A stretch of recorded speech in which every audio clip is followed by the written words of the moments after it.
Have you met that guy who bought a business thinking he was buying freedom? But what he really bought was a job, longer hours, bigger stress, and way more responsibility? I'm talking about a real deal here. It's an HVAC company in the Midwest, 600K purchase price, making about 100K a year in SDE. Everything looked great on paper, and the bank approved it for an SBA loan. The seller stayed for 30 days. All good, right? Fast forward 6 months, the new owner's driving a van, he's ordering the parts, doing payroll, answering all the phones, and closing jobs at 9 p.m. He didn't buy a business, he became the business. But here's what most people miss. He made 540K in the first 3 years.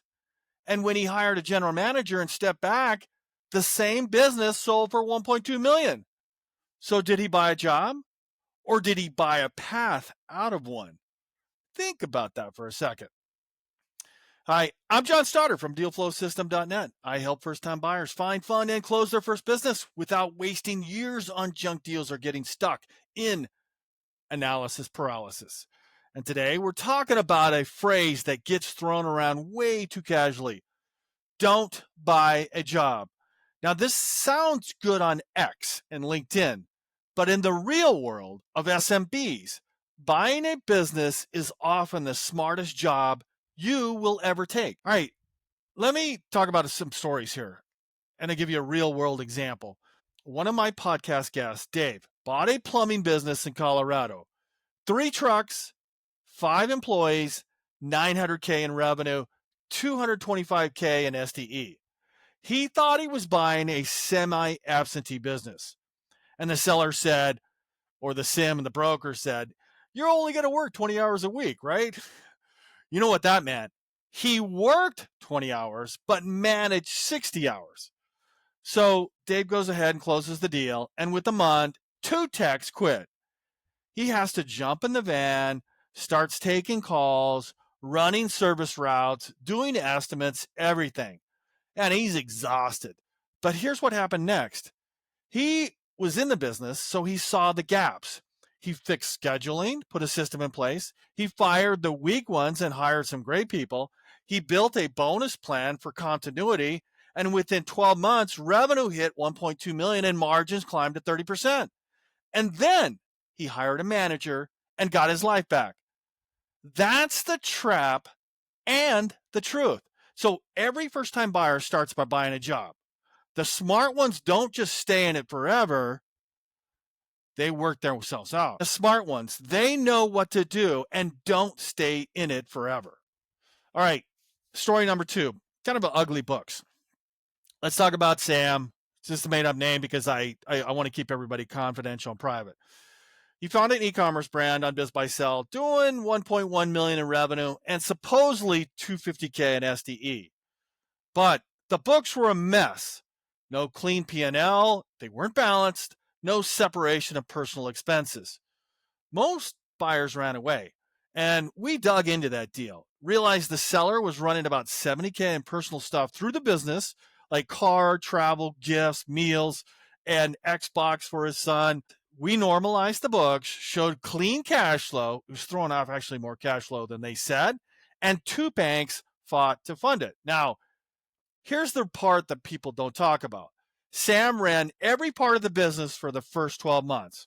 Customer support, fulfillment, Facebook ads, monitoring that, supplier calls, everything. He worked 12 hours a day for a year, but now it's fully running by itself. He replaced himself with 2 VAs and an ops and a manager. That job he bought now pays him 20K a month, and he's looking for deal number 2.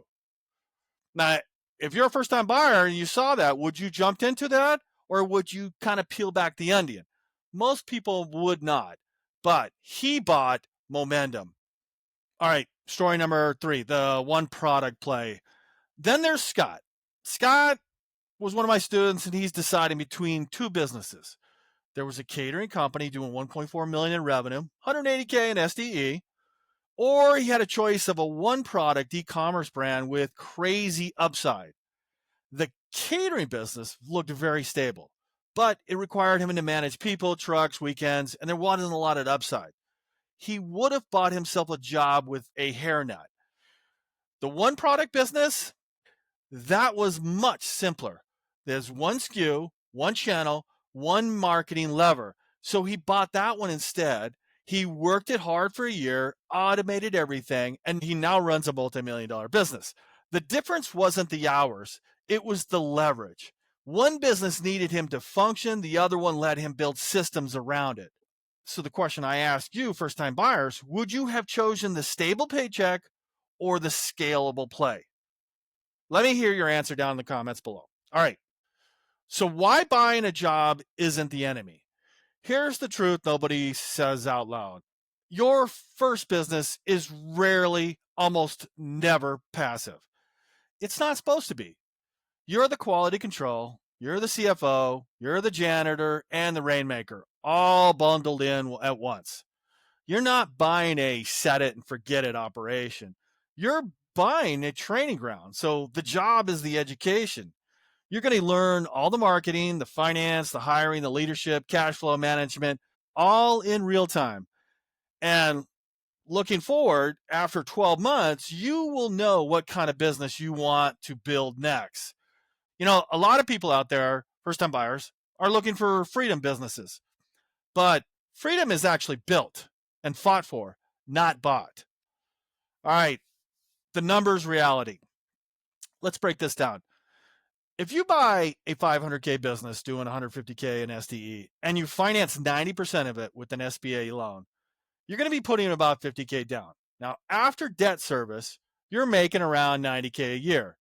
That's not passive income. That's a solid blue-collar CEO salary. But you're the CEO. You control how high that number goes. You can double it in 18 months with margin, improvements, and add backs or smart growth. Now imagine you hire a manager at 60K, step back, and keep the 150K in profit. That's when it turns into a cash flowing asset. That's the journey, right? It's operator, owner, and then investor. All right, the framework. If you're buying your first business, here's how to think about it. Step one, buy a job that throws off real cash flow. You got to find out what that is. Step two, learn every part of the business. The operations, the sales, the service, the finance, the fulfillment, every part of it. What makes the bell ring? Step three, document, systemize, and delegate. Put systems in place and outsource those $100 tasks and the $5 task, whatever that number is. Step four, replace yourself with management. And step five, use the cash flow to buy the next one. That's how real wealth is built, not from passive businesses, but from controllable ones. All right, let's talk about the deal structure. So one tactical thing, if you know you'll be working full-time in the business, you got to price the business like that. Don't pay a full multiple on owner comp. Let's say if the SDE is 200K, offer 2X only if you plan to replace yourself soon. Otherwise, aim for a lower multiple because you're buying income and training, not freedom just yet. That's how the pros underwrite buying a job deals. So, to buy or not to buy a job? If you're chasing quick freedom, don't. But if you want control, experience, equity, absolutely. The real question isn't, am I buying a job? It's, how long until I replace myself? That's when the job becomes a cash flowing asset. Okay, if you found this video useful, you should smash that subscribe button right now. And if you're serious about buying your first business, head over to my website, dealflowsystem.net. That's where I show you how to find, fund, and close your first deal the smart way. I'm Jon Stoddard, and I will see you on the next one.